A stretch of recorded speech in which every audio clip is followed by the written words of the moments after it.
After that, I started paying closer attention to what maintenance ignored. It wasn't random. It wasn't blind. But it also wasn't thorough in the way a human would be. It focused on completion, on alignment, on things that fit too well into the shape of the place. Anything imperfect lasted longer. That's why corners worked, especially the ones that felt like mistakes. Hallways that narrowed slightly before widening again. Walls that bowed inward just enough to make the ceiling tiles misalign. Those areas created uncertainty. Maintenance didn't rush into uncertainty. I learned to recognize the warning signs earlier too. The hum always changed first. Not in volume, but in cadence. A steady buzz would slip into a slow, measured rhythm, like something counting internally. When that happened, I stopped wherever I was and waited for the lights to respond. They always did. Left, right, behind.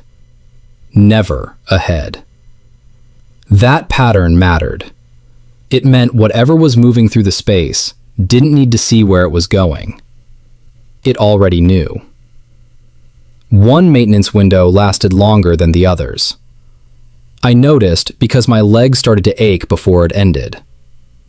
I was standing in a shallow corner where the carpet dipped slightly, my back pressed into a seam where two walls met imperfectly. I kept my arms close to my sides, chin tucked, breathing shallow and slow. The hum grew closer, not approaching, expanding, like pressure filling a container. The lights dimmed, stabilized, dimmed again. I felt the air compress around me, heavy enough to press against my chest. The carpet beneath my feet flattened completely, every fiber forced into alignment. Something passed the opening of the hallway. I didn't see it. I felt absence instead. A section of space where sound simply stopped existing. No echo, no hum.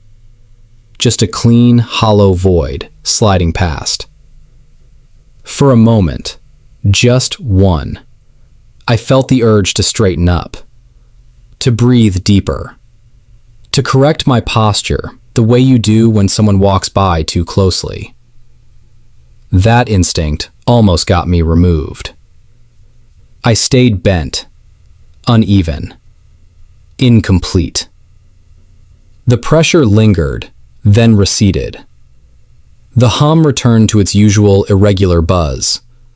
The lights flickered once, twice, then resumed their familiar instability. Maintenance moved on. When I finally stepped out of the corner, my legs were shaking. Not from fear, from strain, from holding myself wrong for too long. I checked the hallway carefully. Something was missing. Not from me, from the space itself.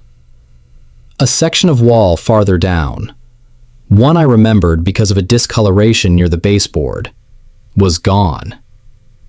Not destroyed, replaced. The new wall was smoother, cleaner, perfectly aligned with the ceiling tiles. The discoloration was erased. That's when I understood the scale of it. Maintenance doesn't just remove objects. It edits environments. It corrects errors you don't even realize you're relying on. If I'd been standing there, if I'd chosen that spot instead of the corner, I wouldn't have been erased violently. I would have been absorbed into the correction, flattened into the wall, processed into uniformity.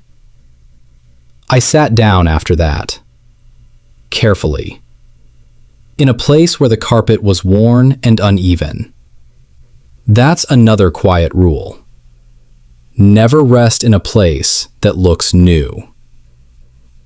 as I sat there, waiting for the shaking in my hands to stop, I realized something else.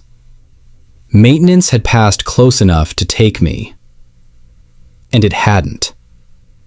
Not because it couldn't, because I didn't qualify yet.